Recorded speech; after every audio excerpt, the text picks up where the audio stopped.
দক্ষিণ পশ্চিম বঙ্গোপসাগরে অবস্থান করা ঘূর্ণিঝড় ফিনজাল এখন উত্তর পশ্চিম দিকে অগ্রসর হচ্ছে, যার প্রভাবে দেশের সমুদ্র বন্দরগুলো ২ নম্বর দূরবর্তী হুঁশিয়ারি সংকেত দেখাতে বলেছে আবহাওয়া অফিস।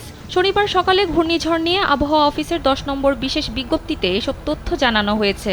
পূর্বাভাসে বলা হয়েছে, ঘূর্ণিঝড় ফিনজাল শনিবার সকাল ৬টায় চট্টগ্রাম সমুদ্র বন্দর থেকে ১৬৫০ কিলোমিটার দক্ষিণ পশ্চিমে, কক্সবাজার সমুদ্র বন্দর থেকে ১৬০৫ কিলোমিটার দক্ষিণ পশ্চিমে, মোংলা সমুদ্র বন্দর থেকে ১৫০৫ কিলোমিটার দক্ষিণ পশ্চিমে এবং পায়রা সমুদ্র বন্দর থেকে ১৫১৫ কিলোমিটার দক্ষিণ পশ্চিমে অবস্থান করছিল। এটি আরও পশ্চিম উত্তর পশ্চিম দিকে অগ্রসর হয়ে দুপুরের দিকে উত্তর তামিলনাড়ু উপকূল অতিক্রম করতে পারে।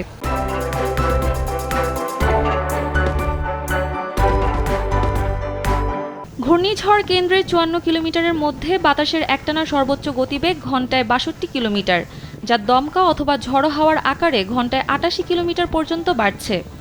ঘূর্ণিঝড় কেন্দ্রের নিকটবর্তী এলাকায় সাগর খুবই উত্তাল রয়েছে।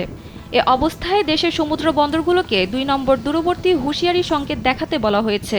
উত্তর বঙ্গোপসাগর ও গভীর সাগরে অবস্থান করা সব মাছ ধরার নৌকা ও ট্রলারকে পরবর্তী নির্দেশ না দেওয়া পর্যন্ত উপকূলের কাছাকাছি থেকে সাবধানে চলাচল করতে বলা হয়েছে।